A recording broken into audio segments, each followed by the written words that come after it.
Oh, we got the monk. We gotta get that monk. Oh, we got the monk. We gotta get that monk. Oh, we got the monk. We gotta get that monk. Oh, we got the monk. We gotta get that monk. Hey, we got the monk. We gotta get that monk. Oh, we got the monk. We gotta get that monk. Let's freaking go. The Kings are on a 3-game win streak, baby. What I tell you? What I say last episode? Listen to this man. What I say last episode? He's got the predictions. We are halfway there. We're halfway there, boys and girls. We are halfway there. 3 games? Are you kidding me? Something about this. I mean, Doug Christie. You talk about just everybody stepping up tonight. Also, I want to give a quick shout out to Mike Gowan. If you're watching this, thank you. I mean, this just came at such a perfect time. The Malik Monk. Shouts out to Mike Gowan. For those watching, this is an authentic Malik Monk jersey. Stitched. These are the expensive ones, everyone. These are the expensive jerseys. This isn't the no joke. No. RT's got the stitching. He's looking good. Incredible. I mean, and in turn, you know, Malik Monk had his best game of the season. So RT came into tonight rocking the authentic Malik Monk jersey, and I'm like, is that authentic? And he's like, just watch. I'm like, wait, watch what? Game turns on. Malik Monk scores 10 points without missing. I'm like, dude, RT, if you watch Kings games, if you love the basketball that we're seeing from the Sacramento Kings, RT predicts everything that is going to happen, and it actually blows my mind. He comes in with a Malik Monk jersey. Who leads the team in scoring? Malik Monk. Who's got the monk? We got the monk. We got the monk. We Shouts out got Mike the Gowan monk, baby. for giving him that jersey. Yeah, It's good luck. Thank you, cousin Mike. I appreciate you and love you. Malik Monk would not go off if you did not give me this. So Mike Gowan. thank you, Mike Gowan. We love you. Thank you so much. Welcome back to the Kang Gang Pod. This is episode 21. Vladi Divac. This is the Vladi Divac episode, Yes, everyone. it is. Not It is the 21 Vladi. Savage. No.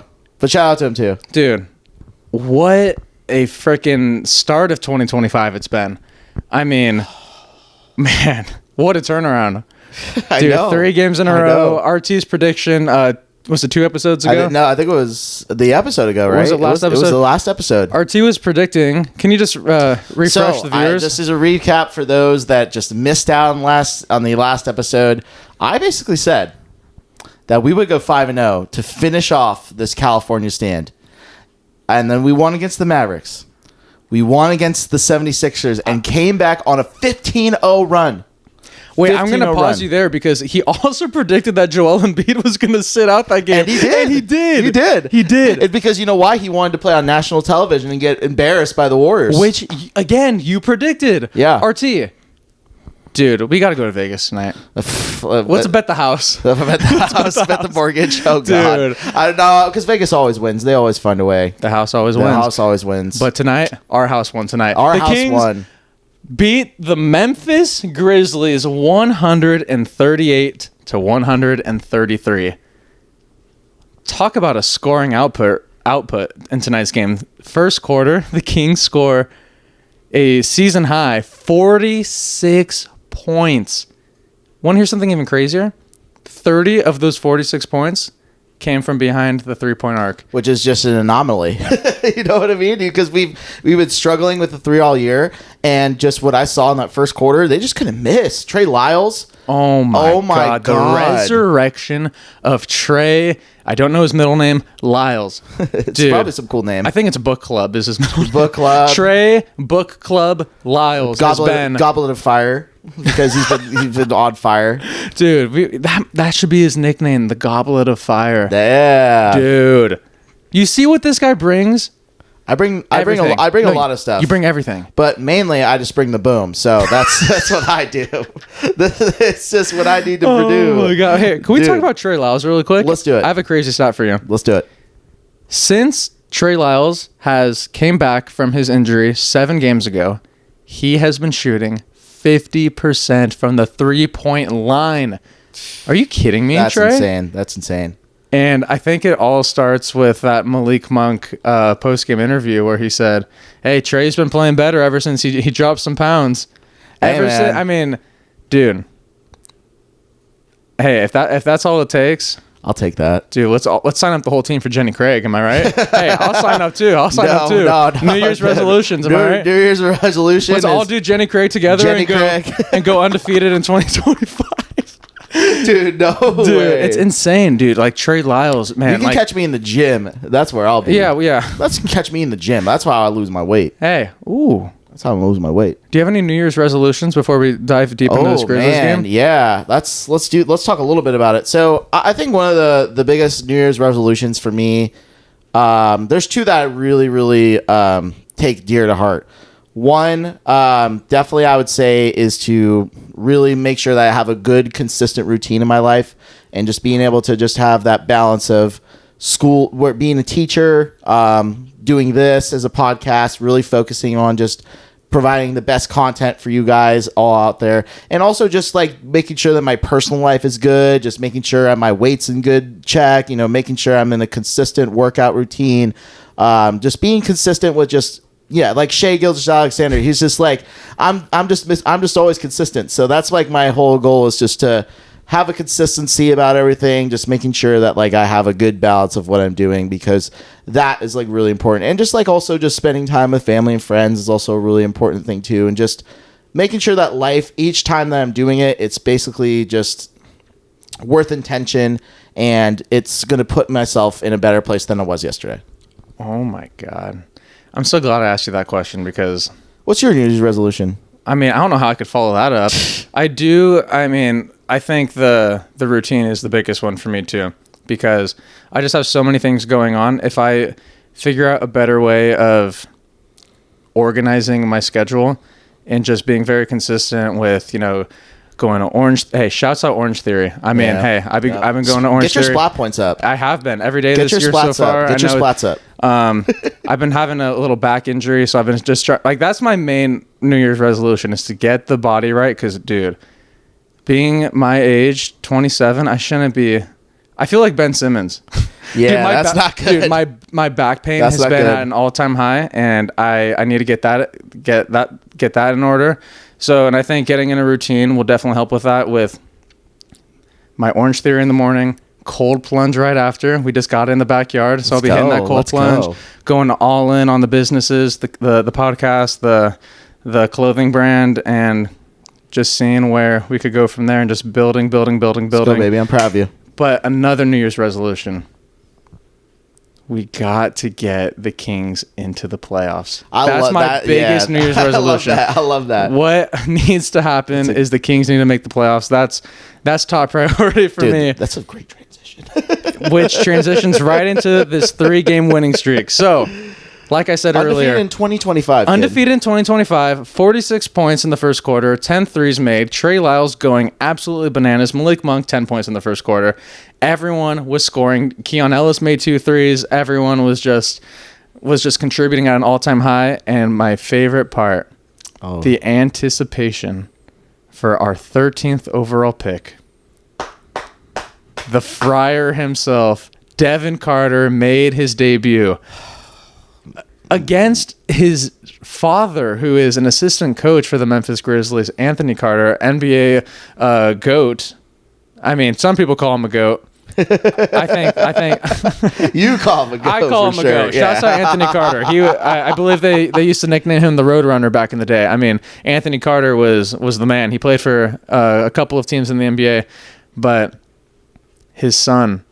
Just talk about, that moment is amazing. The fact that his first NBA game was against his dad. I mean, how awesome is that? That's incredible. So it was incredible. I mean, he had his Stockton Kings debuts. He played 2 games for them, played absolutely incredible in the G League. Then he finally gets to showcase his game post-injury in an NBA uniform. And it was great to see. I mean, I got a text from my friend Tony. Tony, if you're watching, I love you more than anything. Tony's done a lot for us. We love that man. He's a big supporter of the podcast. But he texted me right when Devin Carter was walking out into the game for the first time. And he said, they're playing Mr. Carter in the arena. The Lil Wayne Jay-Z song. That's tough. Crazy. That's tough. That is tough. I mean, he didn't get his first NBA bucket tonight, but he showed it defensively, and oh my God, he's filling in our pieces. I mean, we're feeling his impact right away. He's rebounding the ball. I think in that first quarter, or that, 6-minute stint he had from the end of the first to the beginning of the second, he had like 4 rebounds. So, he was getting after it. I think he finished the game. Yeah, he had 2 assists as well. So, I mean, he was getting involved. Yeah, he had one 360 assist to Trey Lyles, which was amazing. That was incredible. Yeah, so it was just great to see, Devin Carter. I mean, this is the first time we've been full strength as a team. Damn near. Finally. I mean, yeah, it was just awesome to see Devin Carter in a Kings uniform, rocking that number 22 in front of his dad, and then him getting the win at the end of the night. That's incredible. That's all that matters. But what did you see from that first half, RT? Because I mean, we were rolling. We were rolling, man. I'll tell you what. I think the biggest thing was just defensively. I think Keon Ellis, like I said, he just played such a big role in that first half. Just being able to just be a guy that just is taking over in specific games and just really taking over. I mean, you just saw his impact. And Coach Christie, I can't believe we're still saying his name, but Coach Doug Christie, he really, really instills confidence in his players. I think you can really see that a lot with Doug Christie. I just think, with Keon Ellis, he basically sees himself in Keon Ellis. And there's just moments where he was aggressive early, but he didn't get pulled. Because normally Mike Brown, if he was still coaching, he would probably pull him and then wouldn't play him until later in the third or fourth quarter when he gets another 6 minutes. But I think that Doug Christie puts so much faith in Keon Ellis because he knows exactly what he can do with our defense. And tonight it really showed, especially in the first half when we were up. We basically just were pesky. We were grittier. And I think that's what Doug Christie's really made this team a really gritty team. It's not a team where it's like they basically are just being lazy or lackadaisical on defense. It's more of just paying attention to the 50-50 balls, being able to gamble smartly on trying to just stop and penetrate on defense. So I think the biggest thing that I see is just this team just plays with so much more fire. Malik Monk, even after the game tonight, he said that the offense and defense just became so much more simple for them. And I think that's what Doug Christie was trying to do tonight. You saw the offense be simpler. You saw the defense be simpler. Less is more, baby, and I'm all here for it. Yeah, I mean, what Trey Lyles even said in the postgame is the main difference of what Doug Christie's bringing to the team is that he's trying to simplify everything. And I think for a team like us that doesn't really excel in the defensive end, making it simple is actually, it's resonating with them more. And I think you've seen it in the past 2 games. Our defense looks astronomically better. It doesn't look that way on the stat sheet, the fact that we allowed 133 points. But, I mean, we still outplayed them offensively and we got the win. So that first quarter, that first half, it was just a scoring output on both ends. But then the third quarter is where it started to shift because we were knocking down 3-ball after 3-ball, which is something that we're not accustomed to in this 2024-2025 season. But we knew it wasn't going to last the whole game.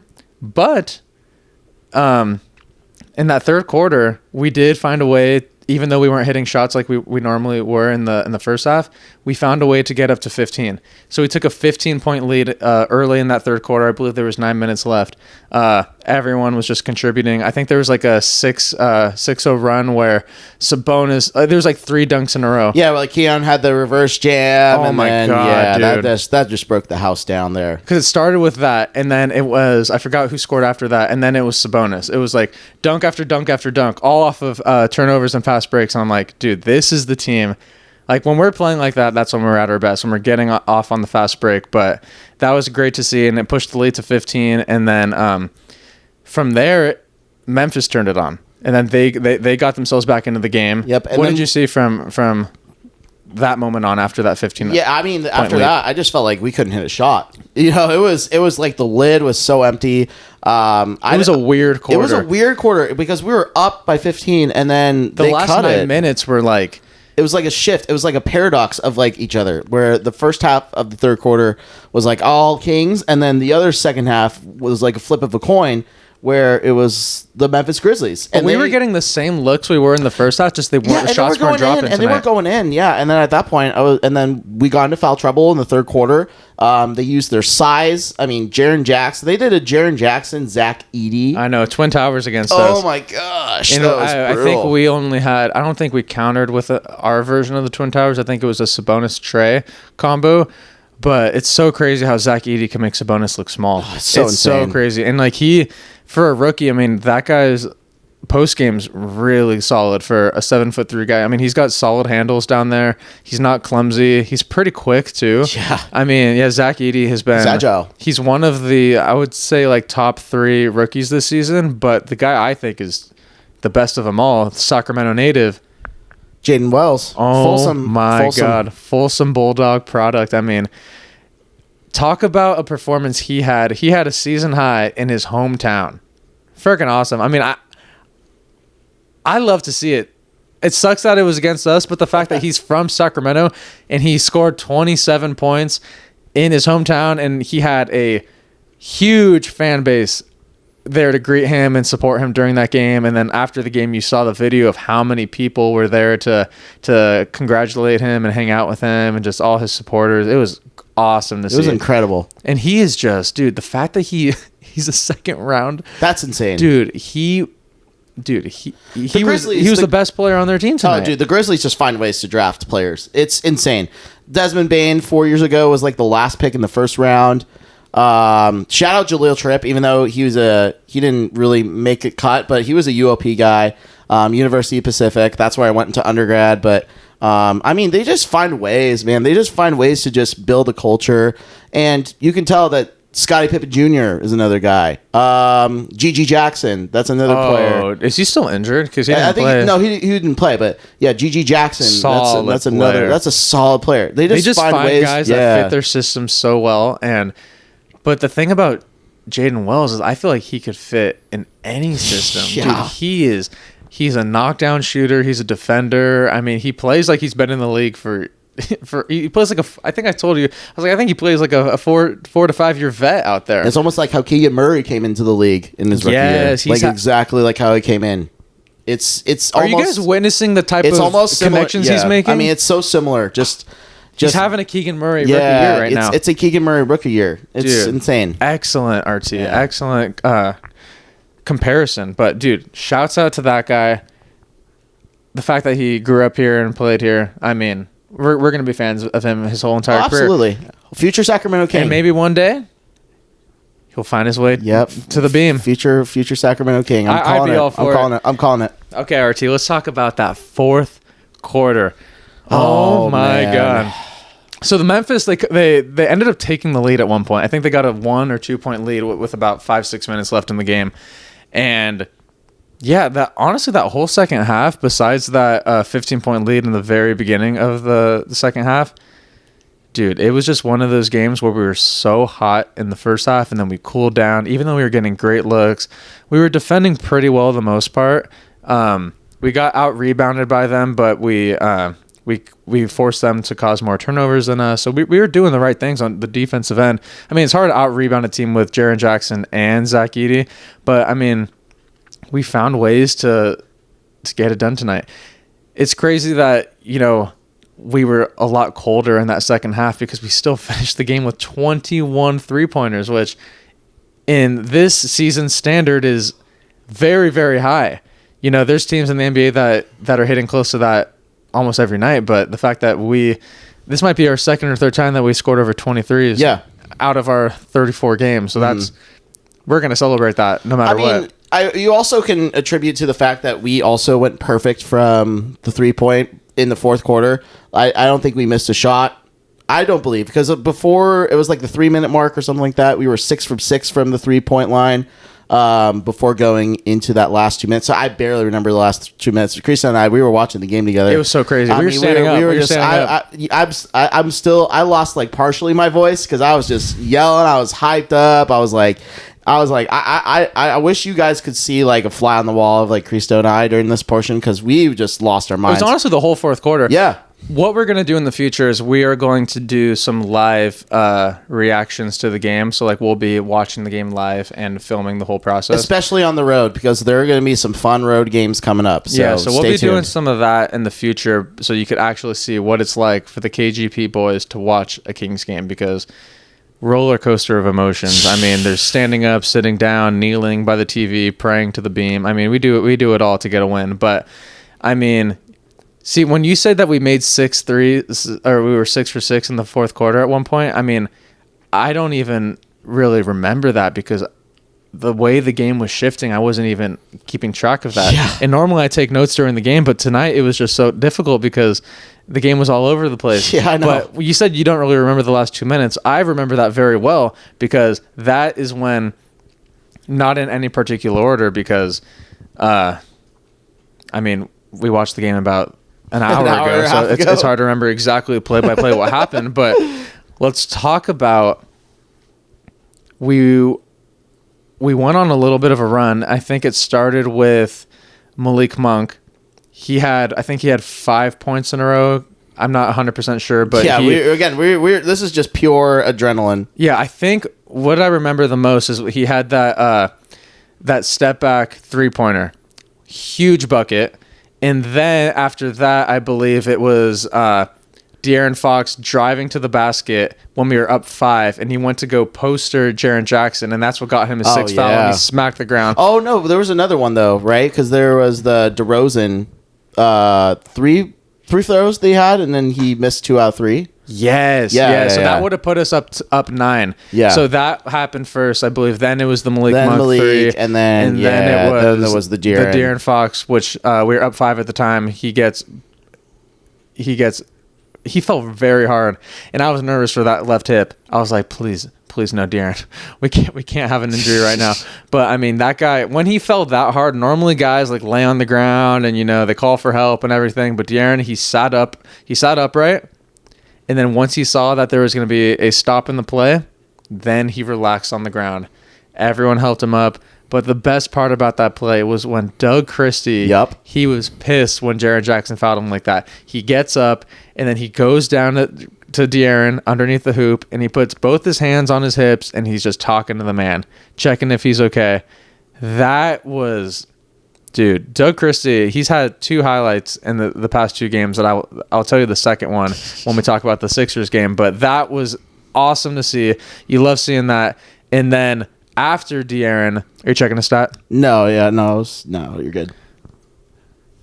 What were you checking? No, I just was reading text messages. Did you get a Hinge text? No Hinge text. Nothing. Just text from Johnny Minor. Shout out to him. I know. Dude, Johnny didn't make it tonight. That guy had the sniffles. Yeah, little sniffles. He had little sniffles. But I mean, he'll be here for the next one. He'll be here. Yeah. But anyways, after the De'Aaron Fox free throws, one of the not the best moments, but one of like when this guy had such high expectations. Just he's been having like so many highs, so many lows, back and forth season. In his 16th season, he gets the ball, drives baseline. I thought he was gonna pass it out of nowhere, reverse dunks. Oh my God! And that jaw was on the floor. Our jaws dropped, dude. DeRozan. And I don't know if you saw what Nikola Vucevic tweeted, but he was like, DeRozan, you can still dunk. I know. Dude, my God. This is like his second big dunk of the season. And, dude, that the previous one was insane, but this one was better. This one was way better. Way better. I don't think anyone saw that coming. Nobody. Only one that saw it coming was DeRozan. And, dude, talk about a momentum shift. After that happened, there's no coming back. No, we locked it up. We locked it up after that point. Yeah, I think we extended the lead to 5 or 7, and then after that, it's pretty much game over. Yeah. And the Kings got the win. Malik Monk leads the charge with 31 points, followed by DeRozan with 29. They combined for 60 points, baby. Are you kidding me? Dude, that's Malik huge from our like other options besides Fox. I know, because big. Fox was not on it tonight for the most part. I think entering the fourth quarter, I think he had 13 points, which is low by his standards. He ended up finishing the game with 23, which is crazy for a guy that, was not. an off It night. was not. It was an off night for De'Aaron, but an off night can still result in 23 points for De'Aaron. Sabonis again, double, 17 points, 10 rebounds, 6 assists. 10 rebounds was the game high, which we were talking about before this recording. The fact that he got more rebounds than Jaren Jackson and Zach Edey, and the game high was only 10. When last game he had 21. Crazy game. It's incredible. And then Trey Lyles. Like I said earlier, He's back. after the injury in the 7 games, he's been shooting 50% from 3. He's been on a heater. I don't know what book that man is reading. It's Goblet of Fire, man. Like I told you. But we gotta go to we gotta go to Barnes and Noble right now and pick up that book tomorrow. We'll- It's 11 like at night right now when we're recording this. So. Yeah, so we'll go. I mean, we're going tomorrow. They might be open right now, right? Maybe. No, No. but we'll join the book club. We'll figure out what he's reading because, dude, he had 16 points and 2 big blocks. Huge. And then Devin Carter in his debut, 0 points, which is totally fine because we didn't need him to score when we already scored 138 points without him. But he added 5 rebounds and 2 assists. So the question I want to ask you, we are 2-0 without Keegan Murray. Well, can I say something though before? Sure. Because one thing I do want to mention, because you mentioned blocks, we had a total of 8 blocks tonight. We had a total of 10 steals, and the Grizzlies had 15 turnovers. We scored so many points off turnovers. So today was just another defensive game where we played super well defensively. We were blocking shots. I mean, everybody contributed in terms of blocking shots. So we're going to go through some of all the players that ended up getting the block shots right now. But yeah, like you said earlier, Domas had 2 blocks, and that was really, really big. You said that Trey Lyles had 2 blocks. Yeah, Trey Lyles had 2 big blocks. So those are just so valuable for us in just how that works. Keon Ellis, he had a block tonight. And he had 3 steals, and Fox had 3 steals as well. So, I mean, dude, the boys were active on the defensive Alex end. Len, Kevin Herter had a block tonight. So, yeah, Everyone found a way. Everybody contributed.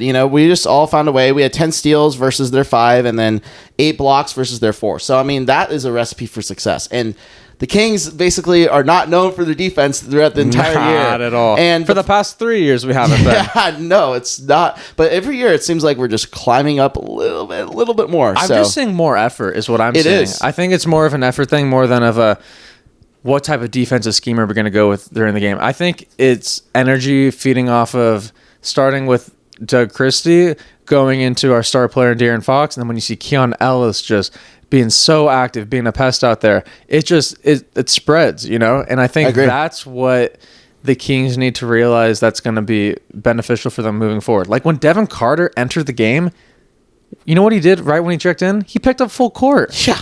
See, like this. Gosh. I actually want to bring up another point. Like, you know how Indiana Pacers, when they had that run last year, the Mickey Mouse run? Yeah. I mean, so the Indiana Pacers, they made their way to the Eastern Conference Finals because they played all these injured teams. But the reason why, what changed with them from the regular season to the postseason was they were playing absolute no defense the regular season. And in the East, you could get away with that and still make the playoffs. Oh, yeah. But in the playoffs, I don't know if you remember, but I was watching all their games. Andrew Nemhard and Shepard. Shepard. They were picking up full court every single possession from the first quarter all the way to the fourth quarter. So I don't know what switched with them that last year where they were playing no defense. And TJ McConnell was also playing exactly. defense.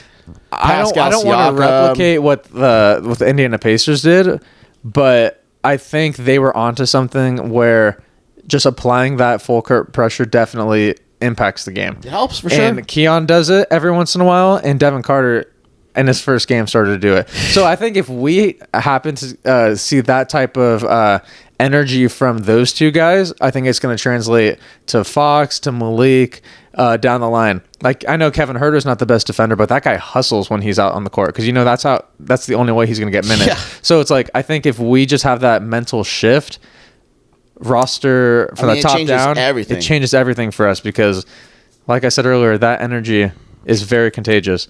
But the Kings get a 5-point victory at home, two home games in a row, which is just so great to see. Three home games. You're right. In a row. Yeah. Three home games in a row. So 3 beams for the fans to see. The fans deserve it.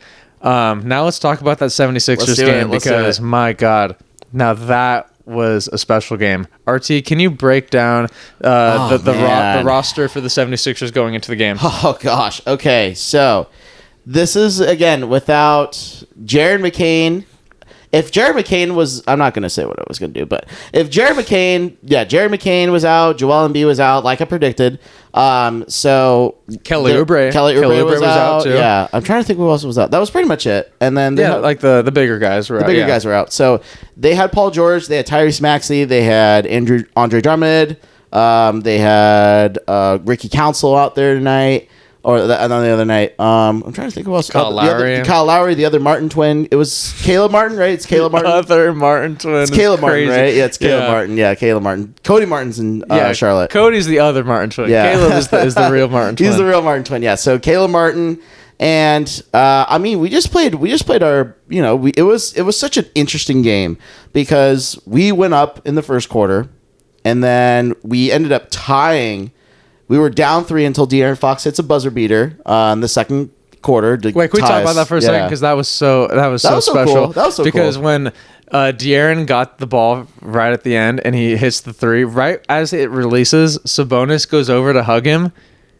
Do you remember that? Yeah, I do. He's hugging him before the ball even goes in, and it goes in, and there's a little bit of a moment there, and it was just seeing the boys happy on the court makes the fans happy. Yep, exactly. It's like moments like that where it's just showing that, because I remember De'Aaron was saying last year, even though last year was only a week ago, he was saying we just need to find a way to be happy on the court again, and you're seeing that, And yeah, so that's why I just wanted to mention that. That was a special moment, I think. Yeah, no, I agree. And then so in the third quarter, I was like, oh my goodness, we might lose this game. So Paul George turns the clock back 5 years ago when he was in OKC being the third place MVP, All-NBA first team. Basically, it looked like Paul George of the past. And he looked so dominant in those first 3 quarters, getting to his spot, getting to the rack, shooting the 3. He was making some ridiculous shots. It was insane shots. Well defended. Yeah, it was very well defended. But just better offense from a guy that's been having a bad season. He's not the only guy to be having a bad season and turning the clock back against us, especially in the Golden One Center. Yeah. My theory is that every NBA player must have Golden One Center versus the Kings circled on their calendar because they love going off against us. They must have. But also, it was just Maxey and PG as the 2 main guys on their team, so maybe that gave Paul George a little bit more confidence to shoot a lot. But still, I mean, he wasn't hitting those shots against anyone else. Nobody else. And I'm like, dude, he was hitting some crazy shots. I think he ended with. He had 30 points in the third quarter. Yeah, 30, and then I think we kind of shut him out. We shut him out, but we'll talk about that. But yeah, we ended up going down by 10, and I was like, oh boy, I don't feel confident about this. But the fourth quarter happens. Wait, Malik Monk. The fourth quarter. Our quarter. No, our quarter. And right now. Slamson and I. Need all of you to stand the F up. Stand the F up. Because what happened, RT? I'll tell you what happened. So, going into the fourth quarter, Malik Monk did not have a good game going into the fourth quarter. And it was him and Fox. It was the Kentucky show. And just watching Malik Monk, and it definitely translated into tonight. I think that fourth quarter that he had, I mean, he was 8 from 8 from the line. And then he had another bucket, and that was a goaltending. So he had 10 points in the fourth quarter. Oh, and he was hyped after that. He was hyped. Yeah, he was hyped after the goaltending. Because that's what brought us back. That's what brought us back. But De'Aaron Fox being the guy that's been 5th in the NBA in scoring with 26.8 points per game, basically just turns it on in the fourth quarter. Everybody's just, all the shots were starting to hit. DeRozan was hitting shots. Sabonis was basically hitting shots. And Keon Ellis was basically just playing his natural defense. Keon Ellis, everybody, if you didn't watch the Wednesday game against the Sixers, he put Paul George in Folsom Prison. It was just... In the second half. Well, mainly in the fourth quarter. Yeah. Because that was the quarter... That's when we shut him out. That's when we shut him out. And then Tyrese Maxey, he didn't really show up in that fourth quarter either. I mean, those two played 3 really good quarters, but our defense, and I think that it comes from Doug Christie, because Sabonis mentioned in his postgame that Doug Christie was mentioning to them when they were down, I think by like 4 or 5, they were like, all right, just get 3 stops in a row. And that is like that's what changed everything. That's what changed everything. It's so cool because Doug Christie, I think, just brings so much culture to this team. And I think that we missed that with Mike Brown. And nothing to shame with Mike Brown. He's a really good coach. But the reason I mentioned that it's all culture is because after the game. Oh, dude, that's the only thing I wrote down. After the game. Oh, my God. Doug Christie takes the entire team outside, upstairs. On the roof for an up-close personal view of the beam. And can I tell you what was so special about that? Yes.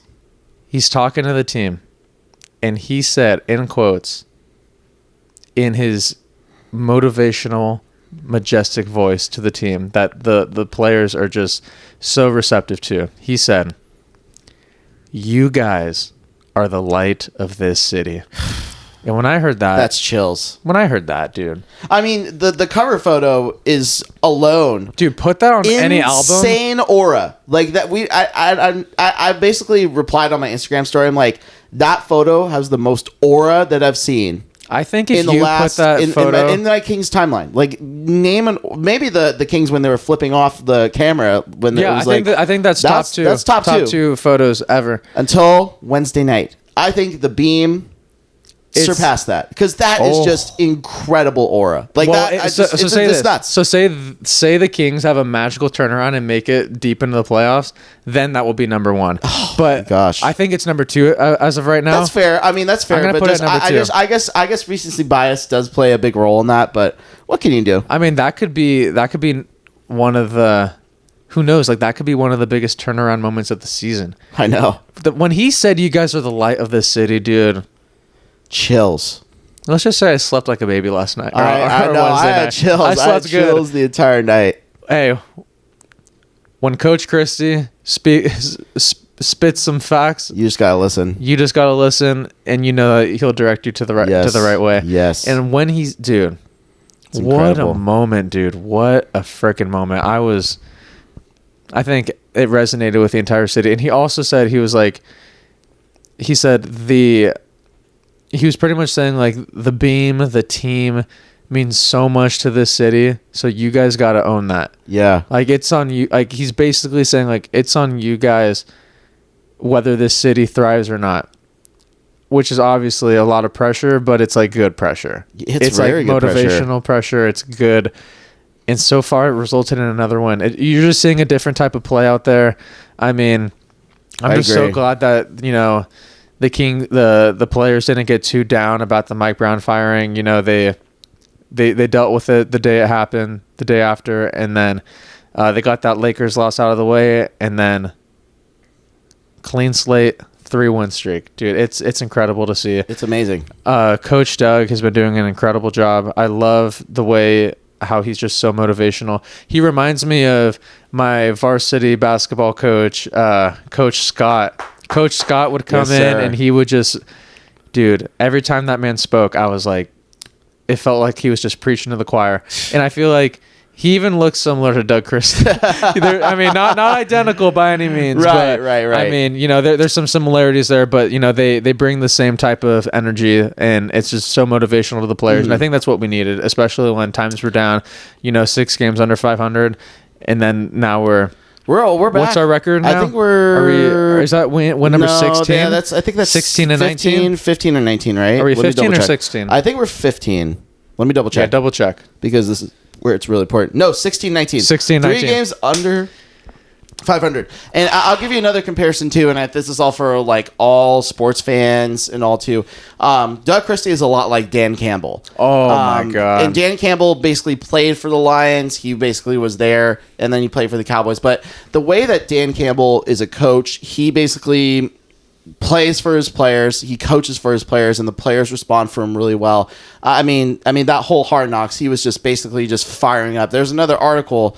I mean, I could talk about Dan Campbell for a while, but I mean, just seeing the similarities of just like inspiring the team to play better, just simplifying the game, you know, just being able to just do simple stuff where they just excel at what they do. I see the same thing with the Kings where Doug Christie's simplifying the game and it makes it so much easier for the players. You know what some people are also comparing Doug Christie to? Yeah.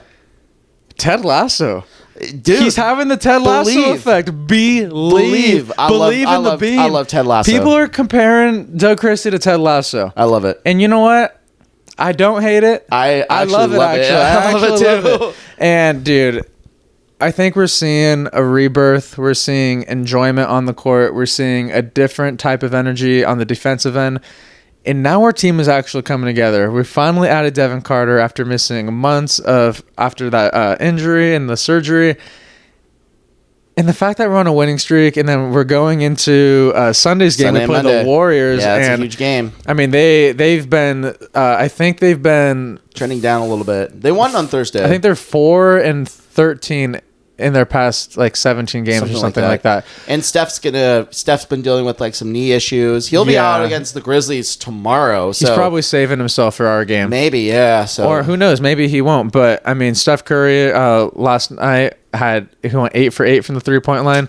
He's not going to replicate that against us because Keon Ellis is going to put him in Ellis Island. And if Keon can't do it, Devin Carter will take the challenge. So we have guys to take care of the Warriors, I believe. I mean, the Warriors always get up for Kings games. Yep. Kings always get up for Warriors games. It's in San Francisco, so that's going to be a fun game. We're a good road team, so I think we're going to be up for the challenge, especially with that 3-game winning streak. We're going to be even more motivated to get another win. And then Monday we play the Miami Heat. Without a Jimmy Butler who's just been making so much noise in the media recently. It's incredible. He basically had a press conference. It was such perfect timing. Can I just say I think the timing? You predicted that too. The timing, yeah, because I didn't predict the suspension because I was there's no way. Because I thought he was still injured. But I find it so funny that I found it so funny that Jimmy Butler just took all the negative attention that was on the Kings and said, no, I'm tired of this. Put the attention on me. And my God, it's been working out so great. I mean, we were on a 3-game winning streak. All the negative attention for the most part is gone. There's still people that are Trade Fox. Don't you dare. Yeah, Kevin O'Connor. He's don't go down that path. And don't trade for Kyle Kuzma, Brandon Ingram. That's the wrong path. I mean, I agree with that. I don't want Ingram or Kuzma. I don't want to bring Brandon Ingram or Kyle Kuzma or Cam Johnson. Or no, Cam Thomas. But Cam Johnson. Cam Johnson's the one I want. That's the guy I want. But there's Kevin O'Connor finally gave us some love with saying that Devin Carter is the steal of the draft. Finally, dude, that guy hates Sacramento for some reason. He does. I don't know why, but he hates it so much. But he finally gave us praise by saying Devin Carter is the steal of the draft. I think it's more of just a frustration thing that he was dang it, I was right. Beep, bleep, bleep. And it was that's what he said on his podcast. It was because he kicked the Kings when they were up and it's you got to fix these problems. And then obviously when we had our downslide, he was dang it, I was right. No, maybe. I don't know. I mean, he's such a polarizing person. So I feel shout out to Kevin O'Connor for the Devin Carter love. That we appreciate that. I love Devin Carter. So having a guy that also loves Devin Carter makes it more easier to follow. My guess is that Kevin O'Connor had a trip to Sacramento and he went to Gunther's Ice Cream and the wait was too long out the door. That's my guess. Why else would you hate Sacktown? I mean, either that or he went to a game and didn't get to be enlightened by the beam. Yeah. It's one of the two. One of the two. But I mean, we got the Warriors on Sunday. We got Miami at home on Monday, and then we have on the road. A road trip. But I'm really hoping RT is right. You were predicting 5 in a row. We are 2 games away, ladies and gentlemen. Let's get it done. 2 games away. Sacktown, please. RT has been on a crazy streak of wins with his predictions. So let's get it again. Yeah, and then who knows? If we're on a 5-game winning streak and we play Boston and we steal one in TD Garden. Well, you know what's going to happen with Boston, right? Tatum or Brown is going to be, they're going to have the hiccups or something. And they're going to miss the game, right?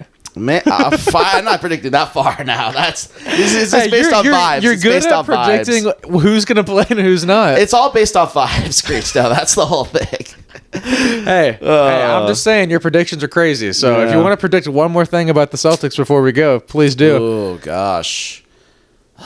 So obviously you're predicting a win against the Warriors. Yep, I'm predicting a win against the Heat too, and the Heat win. I mean, yeah, he win, of course. Us 5 in a row before we head off to the TD Garden. Before we go sip some tea.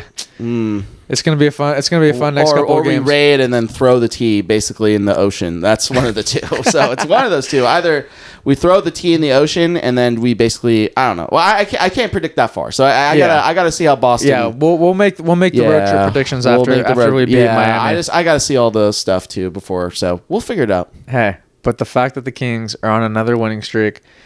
Our record for the year is a 3-game win streak, right? Or is it 4? I think it was 3 or 4, I believe. I don't remember if that loss to the Nuggets would have been our 4th win or our 5th win. No. But yeah, it was 4. It was 4. It was 4. Okay. I think it was 4. So we're trending the right way. I would love to go on a bigger win streak than Imagine if we get to 500 wins. after we beat Boston. That would just be incredible. Dude, if that happens... People don't want to see what Sacramento will bring. Yes. The energy would be insane. But thank you so much for watching episode 21 of the Kang Gang Pod. 3 games in a row. Let's make it to 5 before we go on the road, baby. Also, shout out to 600 followers on Instagram. Shout out to 320 subscribers on YouTube. It's so incredible. So please just continue following us. Spread it to friends. Continue subscribing to us because... we got some big things in store, and we want to make sure that all of you that are watching can help us achieve all of our goals. We just want you to be along for the ride. And also to be along with the ride. It's so much fun. Hey, the Kang Gang Pod, hop on the train. Hop on, baby. Because we're zooming by. Hey, with that being said, we out. We love you.